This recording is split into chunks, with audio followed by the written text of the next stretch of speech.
Okay, so what in particular about where I'm from and like okay, bro, just talk about your growing up. Where were you born? Where'd you go to school? All of it. Okay, maybe.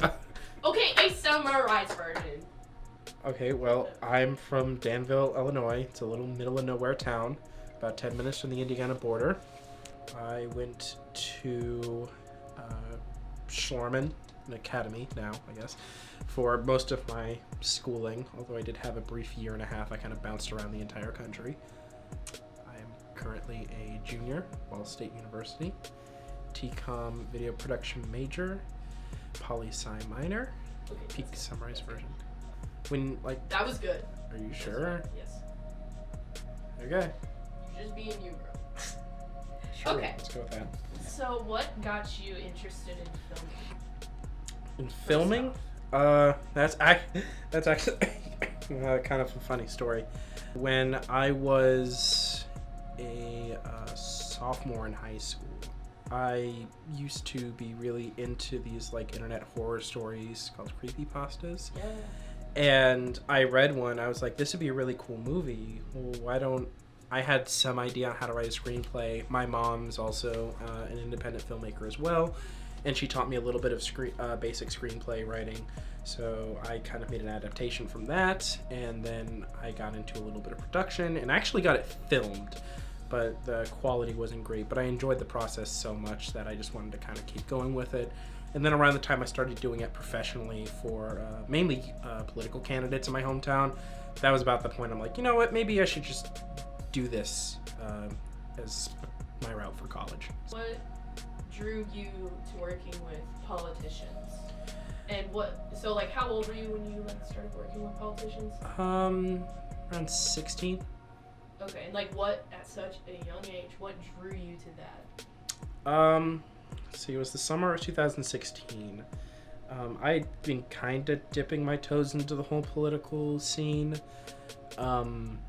but I had figured out I leaned fairly left, but I went to a Democratic Party event in my hometown where a woman running for Senate, who currently is one of Illinois senators, Tammy Duckworth, was speaking, and I got to meet her and ask her a few questions. I got to meet some of the party officials, and I was just like, you know, I want to volunteer. I want to help.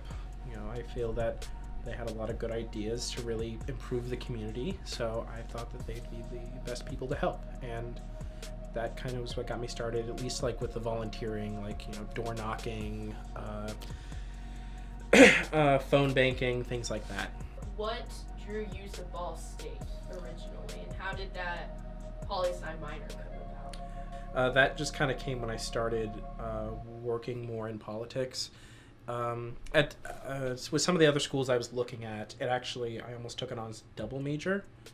It was either going to be that or business was going to be my second major, but I decided to stick with poli-sci as a minor. And Ball State in particular actually was just because I had a friend who went here from high school, and me and a couple of friends of mine went up to visit her, and we're like, you know, while we're here, why don't we visit the school too? And I actually really liked the school. I really liked the campus. It seemed like a pretty nice environment, so I came back here a few more times for myself. And then I decided that instead of my original plan of going and making video games and being a video game producer, I decided that film would be a better place for me. So. And how many films and projects have you done while you're here at Ball State? How many have you done? While I'm here at Ball State, that's a difficult question. Ballpark range of 10 to 15, depending on how you count. I did a lot more independent work my freshman year, but since kind of freshman year, I haven't had as much time to really make anything like creative, any short films. It's been mostly commercials, freelance work, and things like that, whether it be commercials for like politicians or like my freshman year, I worked with a local organization to put together a recording of an event they did called the Facing Project, and the topic was about teaching. So they had these actors come up and read out these stories written by storytellers out from interviews with actual teachers in the Muncie community. And so I recorded all that. Tell me a little bit about the commercial playing in the background. This one is actually our youth and senior commercial that we did. We mainly had, whenever I start a new project with a client, especially politicians, I try to have a sit-down meeting and be like, okay, what are the biggest things you want to focus on?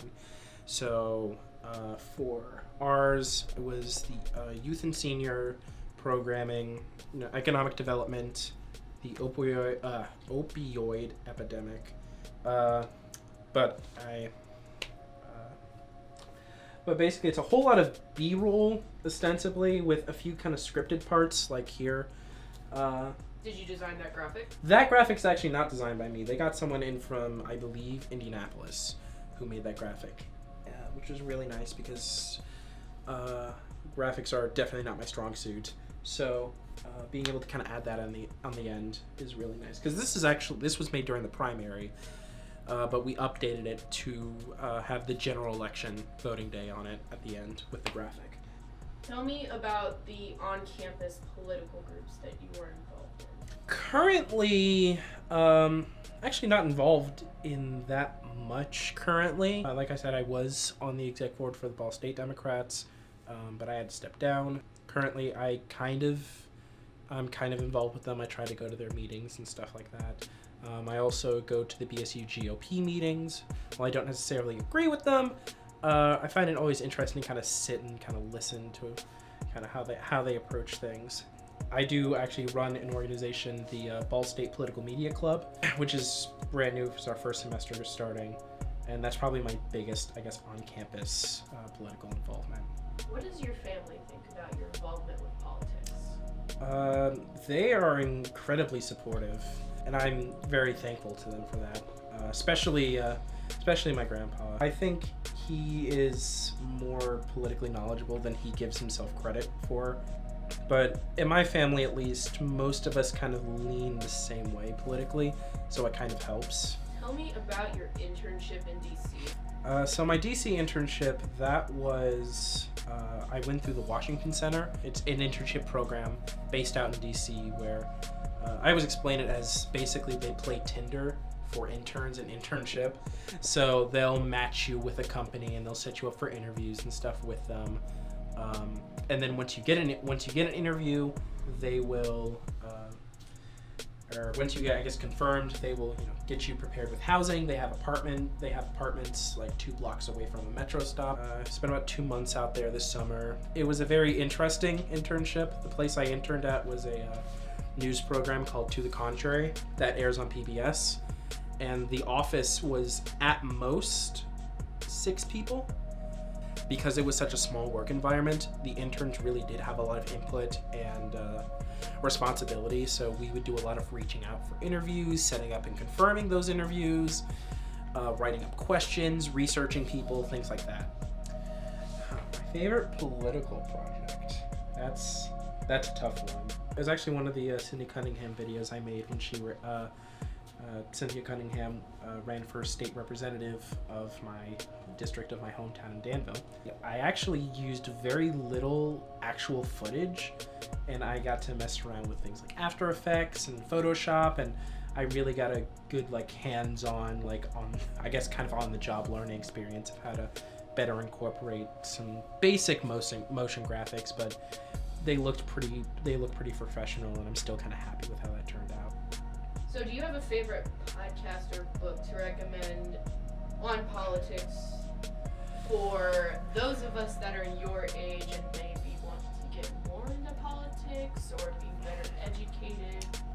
I would highly recommend, first starting off, looking up a video by CGP Grey called Rules for Rulers. Really digs down into basically why politics is the way it is. And all of that is also based on a book called The Dictator's Handbook. But I would definitely recommend that for anyone who, even if you're not interested in politics, just wants to understand why politics is the way it is. What would be your maybe your best piece of advice or a few pieces of advice that you would give to students in any major that are interested in politics? What would be your favorite piece of advice to give them if they want to pursue that? Don't stop caring. There's definitely times when I feel like I feel burnt out, I feel tired, I'm just, the mudslinging gets to me, or I just, especially because all the candidates I've directly worked for have been women. If I were in their position, I could never do. If you're looking to get involved in politics, don't stop caring and don't lose your humanity to it. Given the current climate of politics and the thoughts surrounding it and all the very intense different views, how do you keep that motivation for politics going? Because I know that I would probably have given up by now considering the climate, but how do you deal with it and the negativity surrounding politics? It's a lot of support. It's the support I get from people like Terry and her campaign people, who are really supportive. They're all really happy whenever I go to like an event or something, do video, and it makes me feel motivated, makes me feel wanted to that I'm helping out in some major way. Supportive friends and family help. I've got my family who I mentioned earlier, but I've also got like Cameron and Allison, who I tell all my fun political stories to. They're a good soundboard to base off of, and they help keep me in focus on what really matters. So it's a whole lot of support, mainly just kind of caring. Again, it's just I care about other people, and I care about that people are treated fairly and things like that. So it's just that kind of drive that keeps me going, and the support of others around me. Well, that's all my questions. Thank you, sir, for making this easy and being my roommate and doing this documentary with me.